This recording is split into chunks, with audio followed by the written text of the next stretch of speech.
Thank you guys all again for joining our Footprint Data Drive number 15. Today we're talking about IoTex and the Internet of Things.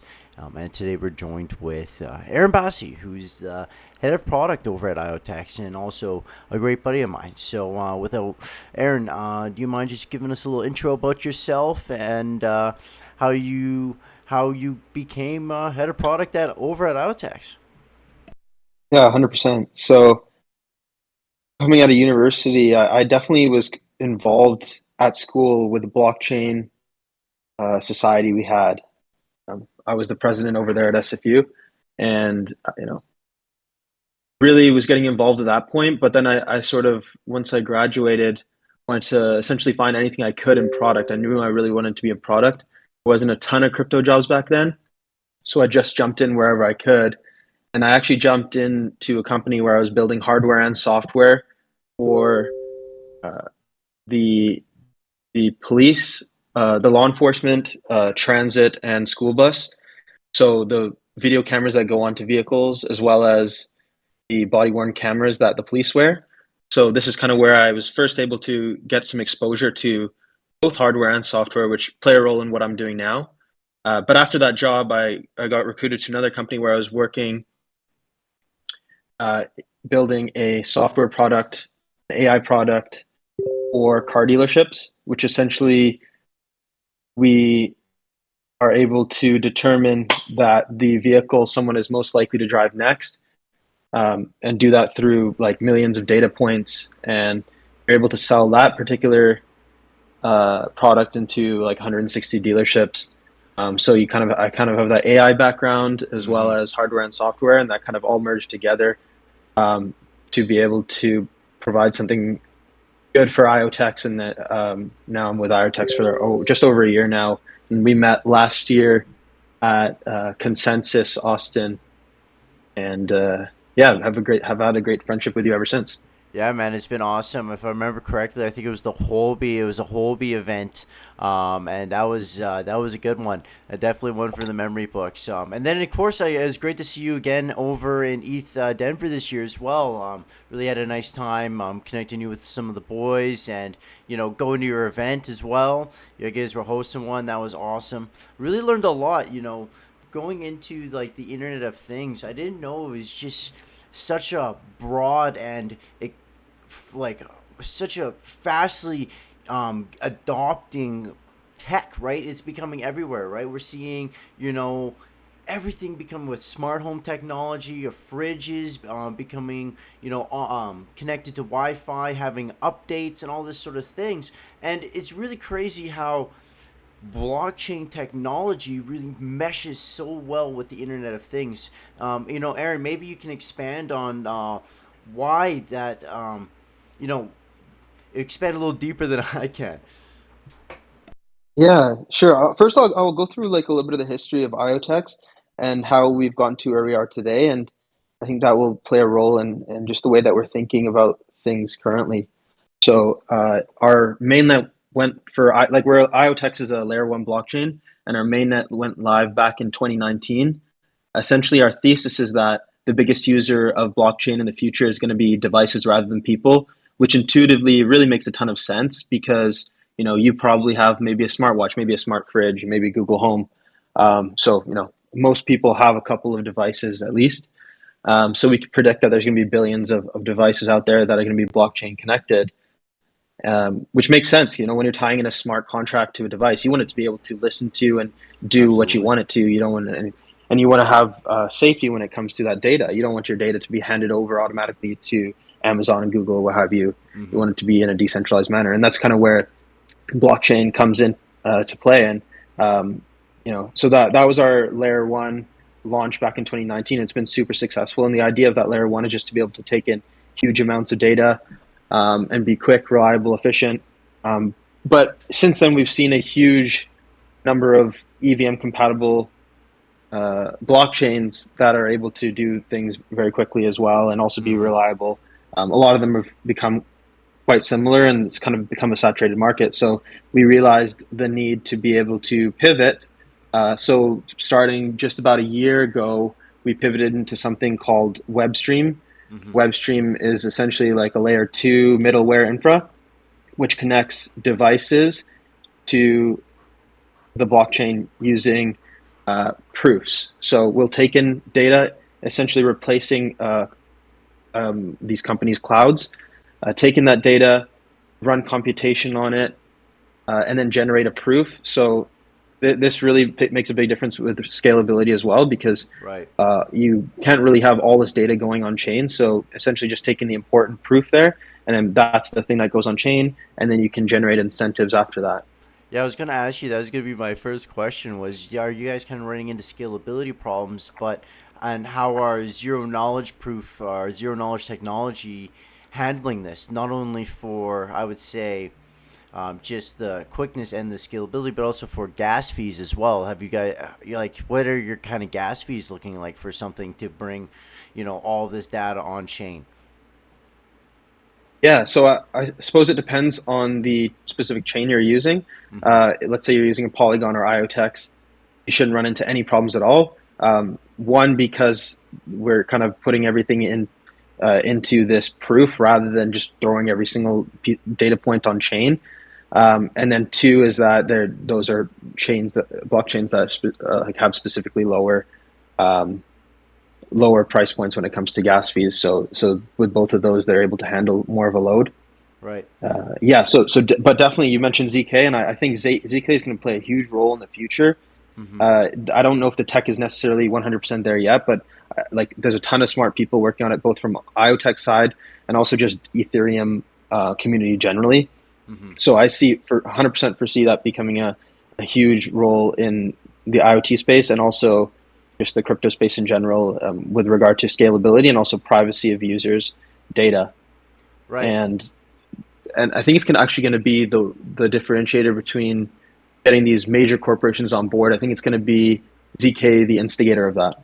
Yeah, I'm also quite bullish on ZK. We're talking a couple weeks ago on just zero knowledge in general, and I had Griffin on, and it's just really amazing how this unlocks really the true potential and possible onboarding for a Web3. So yeah, ZK, I'm all about it, baby. That's what's up. Uh, so 100%. I, I have like another thing that I've been seeing, and you mentioned it as well. Is this new community coming out called DPIN, right? DPIN. Maybe for everybody here listening, you could give kind of an explanation of what DPIN is and what kind of the community it represents.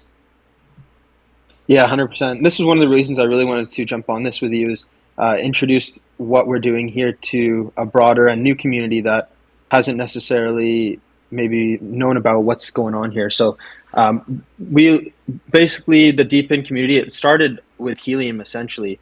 So if you're familiar with Helium, Helium launched a number of hotspots and a hotspot based blockchain Right. where these are like personal hotspots, and essentially what you do is you set up this hotspot in your yard or in your house, and I'll open that up to the community, so someone walking by can go and access that hotspot and access the internet. And essentially, the person who owns the Helium hotspot gets incentivized with tokens. Right. And this is the first kind of idea, or at least the one that was became really popular. Right. Um, and I love essentially, that what they're doing idea, by there the is way. I love that idea. Like, let's get the world more connected. And I really think, especially in North America, it's really truly hard to get a Wi Fi connection just anywhere you are, especially compared to other places around the world. yeah. Well, I imagine I imagine like Africa and Asia, it can be difficult as well. So I think this can really be a global thing, 100%. That Right. I think it's a fantastic idea, and they've actually just um, Coinbase just announced they're going to be putting the token um, on their side as well. So there's definitely huge growth happening with Helium specifically, Mm-hmm. and they're like I said, they're kind of one of the leaders of this deep in space. Um, and I think their token, their net asset value is like 160 million. So they're pretty big project, top 100 project. So definitely would recommend looking into those guys. But yeah, they were the first ones, and there's been a ton of companies kind of come up since. And essentially, what they're promising is the idea of devices. in exchange for incentives. So another one is Demo. Demo allows you to build a connected vehicle retroactively, essentially. Right. So what you're doing is you're plugging an AutoPie into your vehicle and creating like a retroactive connected vehicle where you can access certain applications as if you were like in a Tesla or something like that. Very Except cool. for these applications are decentralized rather than centralized like you would see with a Tesla. Hmm. And I think Tesla will eventually open up a little bit more, but for now, this is like the best way to do it. And Demo also allows you to sort of go into your Tesla and open up um, to the developer community there as well. So, Hmm. and it's amazing the amount of data you can actually get out of a vehicle. I Oh was yeah. looking into it recently, like even weather data, which I had no idea about that you could just get. Yeah, I know you're a big car guy. I'm a car guy as well, and yeah, it's just amazing like the amount of data that's really in those vehicles. Yeah, and it always just cracks me up, right? I was just thinking about jailbreaking your car, and that's just gonna be more as days go by, the more and more that becomes a possibility, right? We always see, I'm sure you've seen, when you're watching a movie, right? It's like you wouldn't download a house, you wouldn't download a car. Well, we're getting pretty close to downloading a car. 100%, 100%. Yeah, so those are two examples, Helium and Demo. I suggest everyone go and look into them. Mm-hmm. These are examples of DePIN, and what DePIN stands for, so everyone has an idea, is decentralized physical infrastructure networks. So the physical part in this case is the hotspot and the Demo device, which I think you can essentially look at as miners. These are the miners of the future, in my opinion. Mm-hmm. um, in the past, we had the Bitcoin miner, and now you can't really have like a Bitcoin miner. So a lot of those people that were investing in the Bitcoin miners are actually seeing this, and they're saying, "Oh, this could be the future of mining." So they're actually investing a lot into some of these devices. But also, you don't need to be um, come with a whole bunch of money and invest a whole bunch of money to mine. You can really just anyone can mine, whether it's creating a connected vehicle out of your car with Demo or putting up a hotspot with Helium. And that's where kind of this deepen whole sector was built. And what we're doing with WebStream, our middleware info that I mentioned, is we're providing the infrastructure layer for all these projects, including Helium, Demo, and many others. So if you go to our website, webstream.com, that's w3bstream.com, you can see a whole bunch of different case studies that we have there, about 20 different projects and what they're doing with our infrastructure. And these are all projects that are in the deep in sector that are currently building now. Very cool. I love some of these projects, right? Checking out your event, one of the biggest or the coolest projects that I saw that really stuck with me was when I learned about the difference between GPS and proof of location, and how actually easy it is to um, FUD and manipulate the GPS data, and how proof of location can really be a big game changer for logistics. You remember that project? Yeah, yeah, it's called Foam, I believe, the one you were talking to. That's right, foam. Yeah, foam. It was very, very cool, and it just like that just opened my eyes into just how this tech is just so amazing and it could be implemented in so many ways, right? I didn't even think about how you could just be mining from anything, right? Connecting anything, and it's just right with the demo example or just the hotspots. The technology is really, really cool, and I really think it's going to be paving a way to getting more really tech savvy people, just tech adoption from Web 2, away from, and it'll be away from like the stigma of crypto, you know what I mean? It'll be more towards blockchain. Yeah, yeah. So the guys at Demo, for example, they're 100% like us, like car guys, Mm-hmm. and they really try to stay away from a lot of the crypto language. They just really want to try and open the door to basically making it just a way to be able to create a connected vehicle and access all these different applications. And that's how they lead. And then the rewards are kind of an afterthought for them.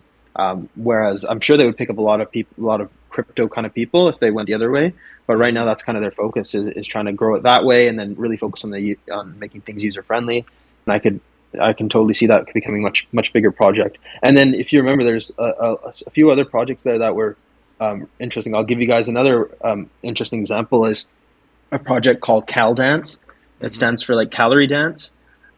It's essentially the Web3 version of Peloton, So they allow you to they actually have their own bike that they've manufactured and built, and they've built it with the promise of incentives for the person who's riding the bike. So you'll purchase this bike, it's like a Peloton, and you ride and you show your proof of riding, and then by showing this proof of riding your bike, you'll receive tokens in exchange for that. And the idea there is you're just trying to prove that you're a healthy individual, and you can pass that data on to the Caldance community and developers, so that they can use that data. And by providing that data, you'll receive those tokens. And that we're also seeing something similar with Health Blocks.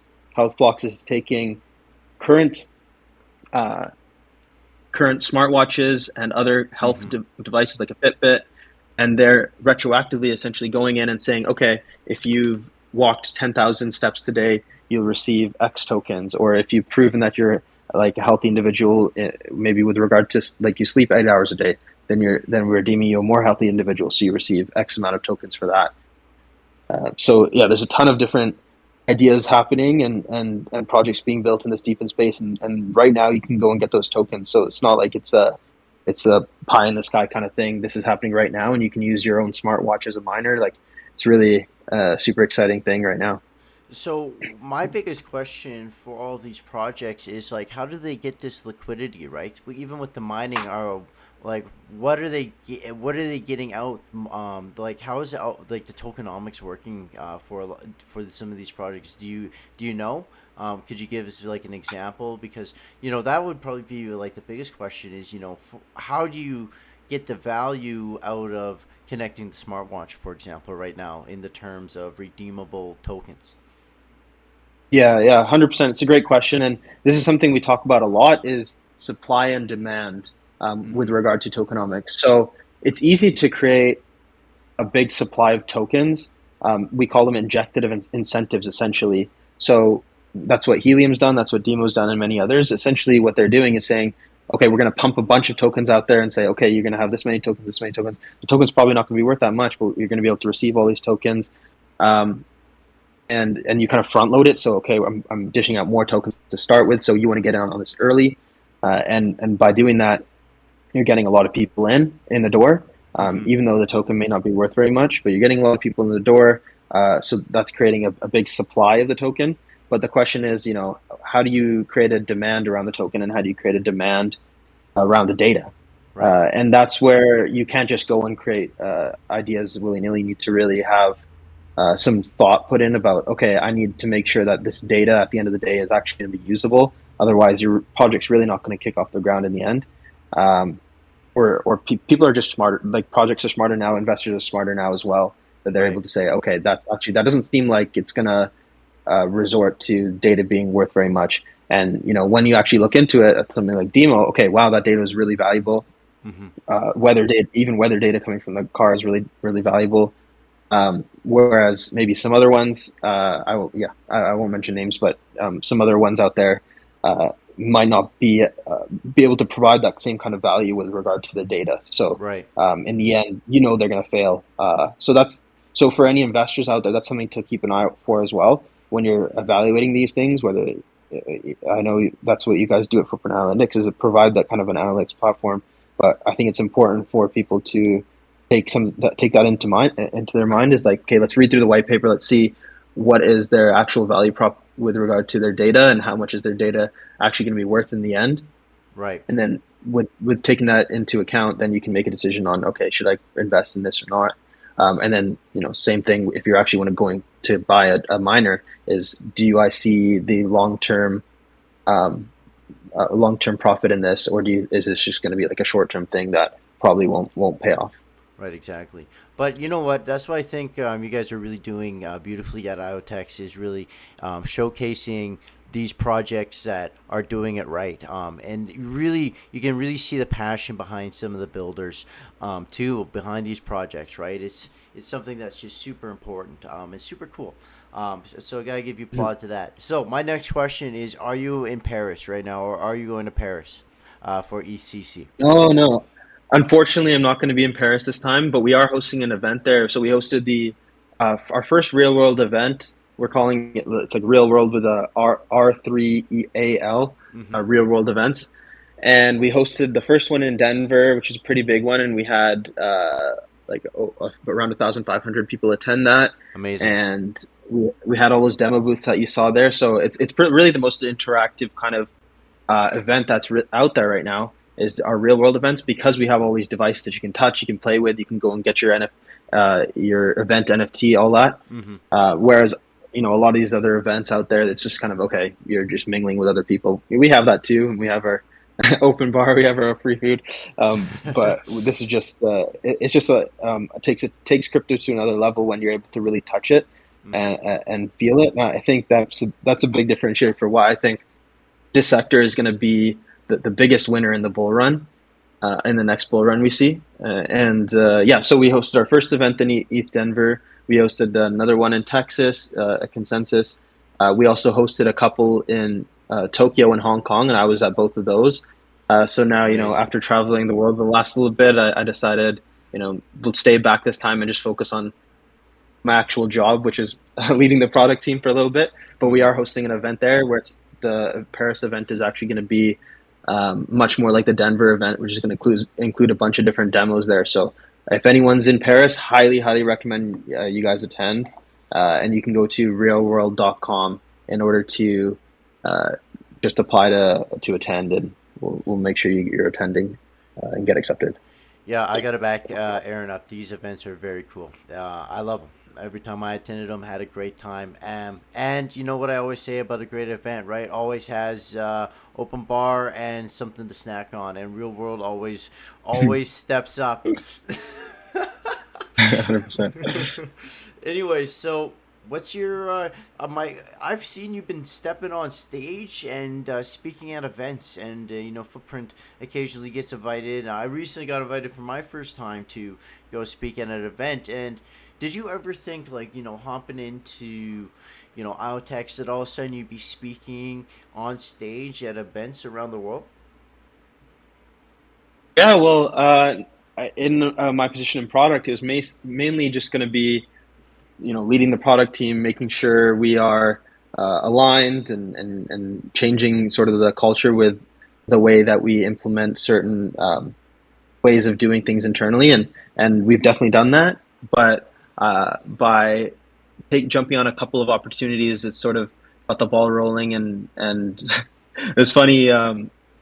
With me attending all these events, everyone's starting to think I'm a BD person, but no, I'm a product person, and I do love going and speaking at these events. So I'm going to continue to take advantage of all those opportunities and get spread the word of IoTex out there. Yeah, dude, it's so cool. I'd love to get on stage, do it for the first time. I don't think I'd have any qualms. Public speaking. Some people get nervous on stage, but I'm ready, man. I'll hit it. I'll hit the ground running, man. Break both No, legs. you'll do great. No, you'll do great. You just gotta have fun with it and Oh just try yeah, to speak slowly. cool. That's it. Yeah. So, maybe too, you want to touch on anything cool that you guys are building. Something, maybe drop a little cool IoTex alpha for the boys out there. Yeah, so our mainnet should be launching around September. So we've been just dialed in for the last little while, trying to continue to progress our web stream um, product, and we've Mm-hmm. onboarded some really big names in the deep in space currently, but we're just trying now to spread out, and we're capturing a couple of Web 2 names out there. So we'll see some of those drop at some point soon. But it's a really exciting time right now. I know we get excited about things like meme coins messaging each other. This thing's hitting Yeah. off, but like honestly, the space right now is kind of crazy. Like you think you're hitting a bear market, and then next thing you know, Pepe's popping off. It's wild. Oh, dude, I know these meme coins are crazy. I don't even know what to do. All of a sudden, then you got Pepe 2.0, but you don't know what to hop into Pepe 2.0 because Milady's 2.0 dropped and it crashed, and every other 2.0 is just a rug. So it's just, man. Uh, The other day, I saw Pepe 0.5, and that was popping off actually. So it's literally insane right now. God, it's. We just gotta find the right fractions, man. The right fractionals. Yeah, yeah, exactly. I'd love to hear from your side a little bit. So I know you guys have been speaking on the gaming space quite a bit, and I think you Right. guys are doing quite a bit there. So Yeah, what's the latest on in gaming, Web3 gaming? I don't know, man. Web3 gaming. I feel like it's been in a stalemate for a little bit, right? There's always like demos and alphas and betas, right? But there's not been a lot of real hard games dropped. And I feel like every time it's been like a couple months or 6 months. Well, this is just personal opinion, right? But looking kind of at Mhm. our research page, I can kind of give some stats for the boys, which I think would be great for a little context of what I'm talking about. So looking at like just GameFi research in the last, just a whole market overview in the last 90 days, right? I'm really caring about monthly active gamers, right? And where is it here? It's right up here. Just gotta let it load. But really, I think players have been kind of stagnant, right? And everyone's just waiting for a good game to drop. Now, that being Mhm. said, new games wise in June, um, we're looking at like 138 new games dropping, which is just like crazy, right? And compared Mhm. to say last month, May, that had 60. So there is really a lot of development going on. And let's see here. Looking at actual now, daily active users too is a tough one for me to talk about because there's so many bots, and you really have to do a tough Mhm. comparison between transactions and users, and then really kind of take a deep dive at where this volume is coming from. It's a lot of work to do bot analysis, but active users for June is like we had a spike on June 23rd to almost a million active users, right? So I think what it is people are getting more excited. And why are people getting more excited? Um, Aaron, maybe this is a good question for you and a good question for the audience, but I think people are getting more excited because um, these games are moving away from blockchain and just kind of making it about the game more, which is something that is good. And it seems like development has kind of been it's popping off right now, right? Games are dropping, but I what it is everyone's just waiting for that really good game, right? So even looking at GameFi protocols or gaming trends and looking at top games right now, um, by active users, it's still according to our data really, the top four that it's always been: Alien Worlds, Farmers Worlds, and Splinterlands. But I think really where we got to start looking is at these consistent games that have been hovering around 15,000 consistently. Like Walkin is a really good example of the game on Solana, the move to earn game, where the tokenomics are really nice, where it incentivizes reinvesting, but you literally just get incentivized to hop on the treadmill, right? I used it because it gave me an excuse to go hop on the tread, right? So Mhm. gaming wise, I think it's interesting. Now, even bringing it talking about the Internet of Things, I wonder how blockchain games can start being implemented into these hotspots. For example, right? Tesla has arcade games built in, right? So bringing these decentralized games into Dio is something that could be very interesting as well. And I can see it being expanded way more than just onto cars, but any kind of really thing that you can connect to, right? You sometimes you've seen it with fridges, right? You've seen mini games on fridges. So, what do you expect for blockchain games and the Internet of Things? Yeah, this is an area that we haven't really dived super deep into. I met with someone from Unity Gaming, which is like one of the biggest like gaming companies out there, Right. and uh, and they've launched a SDK specifically for Web3. So I think a lot of the excitement and building will come with better infrastructure. So I think they're doing a great job of starting to provide some of that great Web3 infrastructure. So I think the games will only start improving, and I think there's games out there where maybe using some different blockchain things that aren't actually as obvious as you think. They're not necessarily just like crypto native games, but they're using blockchain in the back end. And um, yeah, I can't really speak too much on those names and what which ones are using what. But from what I'm hearing, there are some big games out there that are using blockchain in some of their back end work. but yeah, the way I see it growing, and how it could potentially work uh, with the deepen industry Mm-hmm. and the sector that I'm working in is one is proof of location for sure. You take a game like Pokemon Go. Um, we have a project that we're working with called Perkable, which is basically doing location based NFTs. So let's say I say I'm in a certain location. I want to receive an NFT for that. They're basically trying to gamify your life.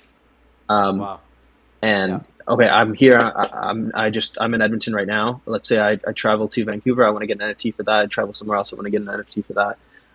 And but then maybe it's instead of that, maybe it's I attend Hot Import Nights, which is one of their latest um, signings that they've announced.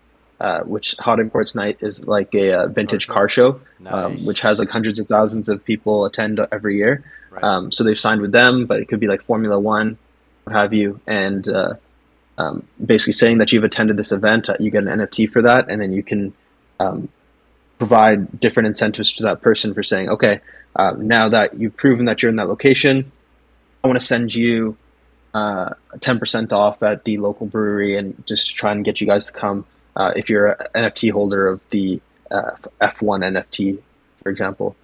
So Right. different methods there of like gamifying your life, and then another one, like you said, like take walking 10,000 steps a day.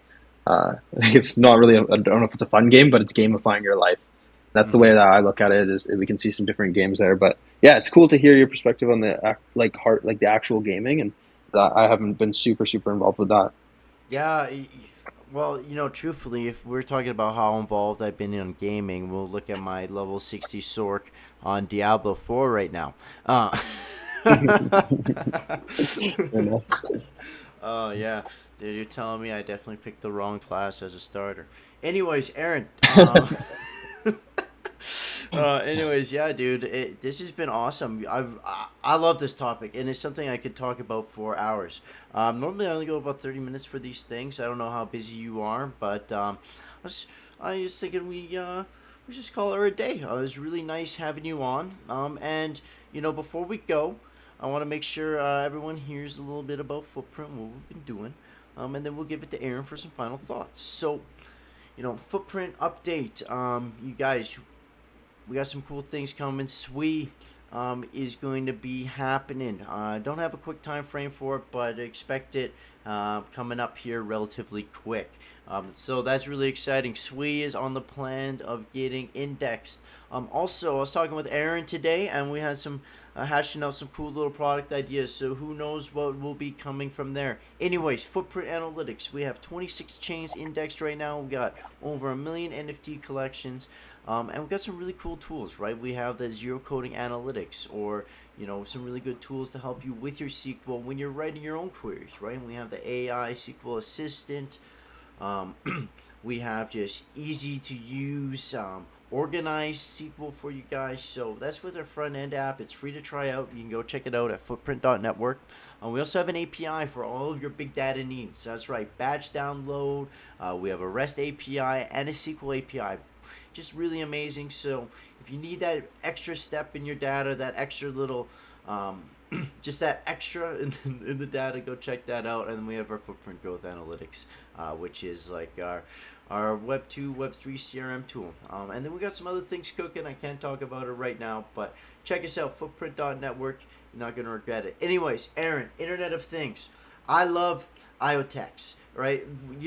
Fun fact, one of my first AMAs I've ever done was with IoTex when I just got hired at Footprint over Telegram when those were still a thing. Imagine.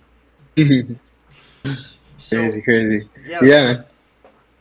yeah, man. I was just gonna say the mic's all yours for any final thoughts about kind of the Internet of Things. What's your views on the future on it, and where we can find you and learn more. Yeah, 100%. So super excited about this space, guys. I highly recommend you check out those projects I mentioned, Helium Demo, and also WebStream and IoTex, which is what I'm working on. You can see a whole bunch of different projects on webstream.com. So again, that's w3bstream.com. And you can see a bunch of different ways that you can start mining using some of these different devices, and some of them the payoff you can pay off your device in like uh, almost 200 days within the case of demo, and then you're just making straight profit after that. And not to mention the price of the token could go up at any time. Like it was just launched on Coinbase about a month ago when we saw that the price of the token jump in a huge way. So highly recommend you guys check out some of these different projects that are building right now. Right. Well, you guys heard it here. Aaron, always a pleasure talking to you, buddy. Another fun fact is we're both from the same area in Canada, so it's sick. Aaron is one of, we had Peter on here. Aaron is one of my conference brothers. That's what's up. We Anyways, Oh, you it's a guys. thing. Whenever you see someone from your hometown, you just instant connection, and that's what we had back in Texas last year. So, Yeah, and man, for it's real. buddies ever since. Dude, Yeah. it's like everyone is just shocked when they find out I'm Canadian, right? I'm shocked they can actually understand what I'm saying to them. Wild. The Canadian accent's a little brutal, I guess, boys. Anyways, with that being said, you guys, thanks for tuning in for Footprint Data Drive number 15. Great topic, right? IoTex and the Internet of Things. So go check them out. I just think it's such a fascinating topic. And join us next week when we do our Footprint Data Drive number 16. I don't know what we're going to talk about yet, but I'll figure it out. Anyways, you guys, with that Mhm. being said, we'll talk to you later. Thanks, guys.